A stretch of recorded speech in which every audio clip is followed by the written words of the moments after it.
Now we'll try the second problem. This is a present value problem, so we want to make sure we have the future value problem that we just worked, and now a present value problem. You can tell a present value problem because it usually has to do with someone borrowing money. So they're buying something today, so you have a present value, that's the cost of it, you want to pay that off with payments into the future. And so we're going to be using this formula here, the present value equals a payment times a present value interest factor annuity all rolled over. We're usually trying to figure out how much the payment is going to be. So this is a great thing to set up if you're ever going to a credit union or a bank and you're trying to decide. Sometimes you go to the dealership, and you'll see this in one of the problems. You'll have to work it out. I'll give you some hints in this video on how to work that out. But the credit union might give you a better rate, but the car dealership might give you a rebate. So I'll hint at what you can do to answer that part of the financial application. But here we have the same thing we had before. We need to put the rate in. We need to have time. We need a target of what are we borrowing money for. And then we're going to put both the present value interest factor of an annuity and the future value interest factor annuity. We'll put them both in there. Once you set up the first one, I could have just taken this first problem set and copied the whole thing over, and all of that would have been set up, but I'm building it from scratch. So when you do problem 3, you can just take problem 1 or problem 2, click here, and right-click and copy and move it to a new sheet, and then just hit enter, and you can do the problem there. So you don't have to follow this from scratch each time. So let's look at this one. Jumbo Wallet wants to buy a car. He will pay back the auto loan over 5 years. All right, so 5 years, bi-weekly. Now, does bi-weekly mean twice a week, every 2 weeks? Here, I mean every 2 weeks, or there's 26 weeks, bi-weeks, 26 bi-weeks in a year. The car is $78,000. There's the target, and the bank is going to charge him $572.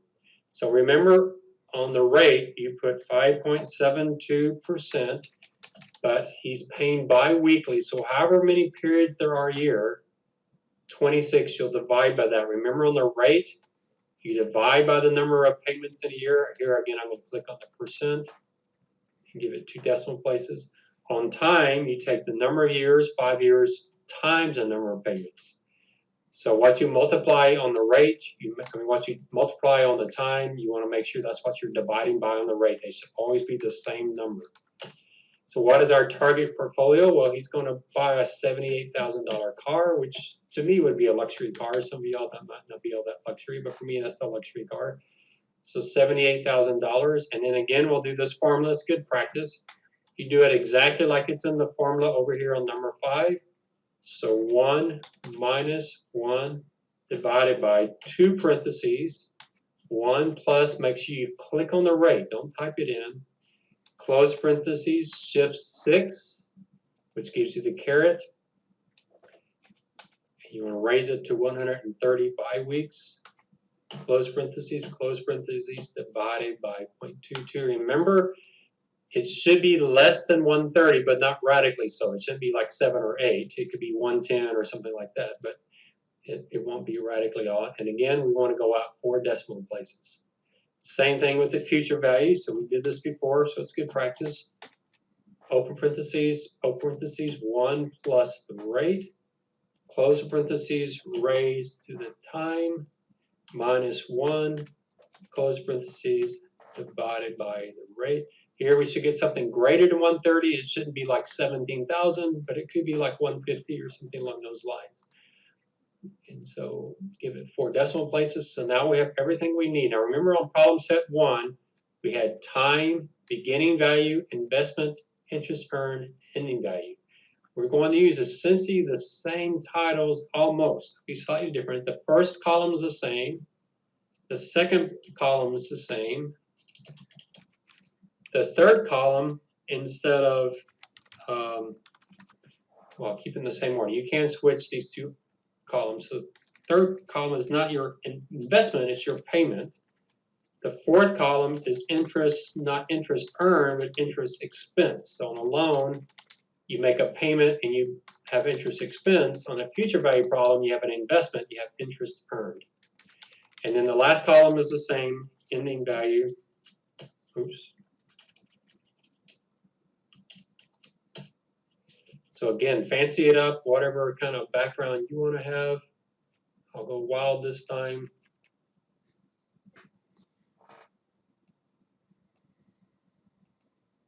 So just something, give it your own unique signature. Since this is dead, I'll use red, make it look horrifying maybe.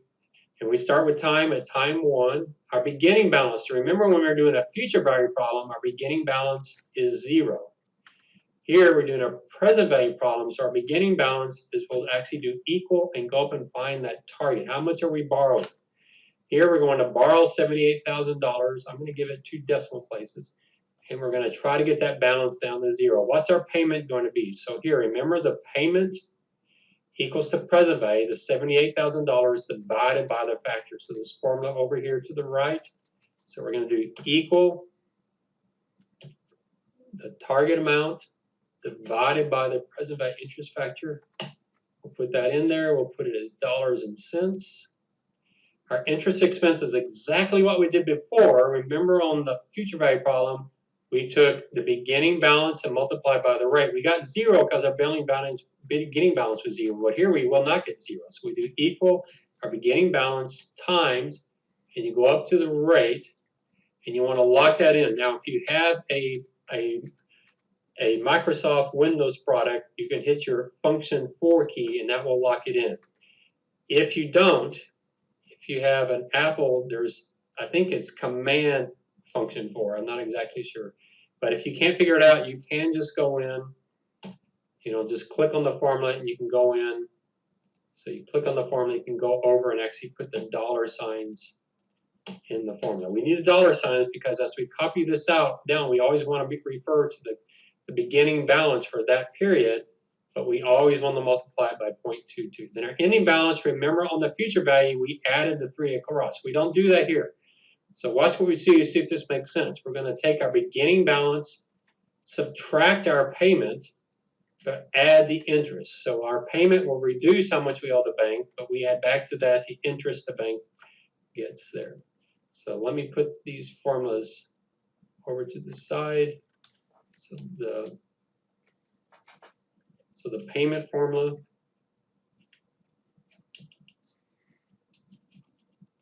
I'll shrink in this column so you can see a little bit better. So that's column C, the interest expense. Again, you don't need to do the stuff over on the side. All of this is just to help you get through the video, so you can leave all that out in your answer. Column D is just that beginning balance times the rate locked in, and then the ending balance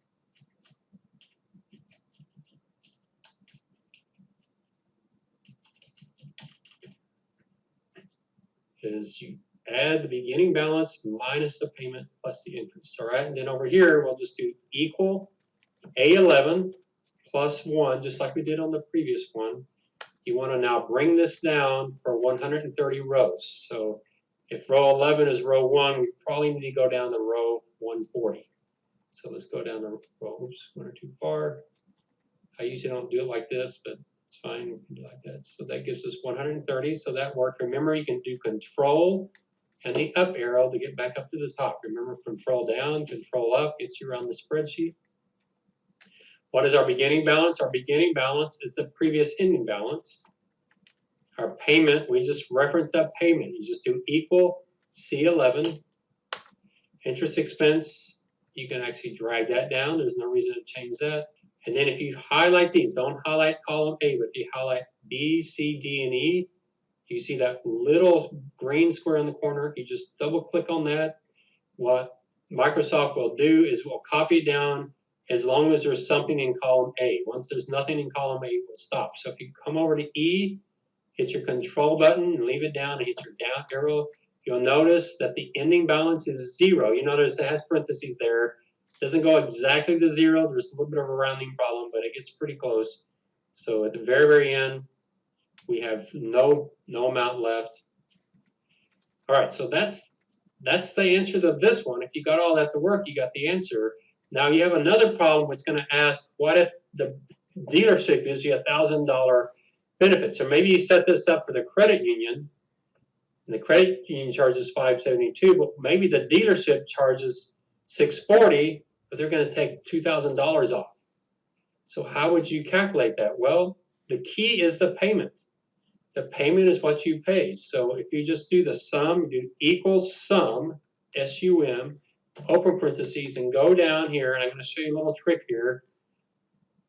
We want to add up everything in this column, but we don't want to have to do the mouse all the way down. That's too much. If you go down there and then do Control and Shift, hold the Control and Shift buttons down together, and then your down arrow will highlight that entire thing. Let up on the Control and Shift, then hit the Shift button and close the parentheses, and that will give you the total. So your total payments here will be $89,770.14, or obviously it's just the $690.54 times 130 payments. Oops.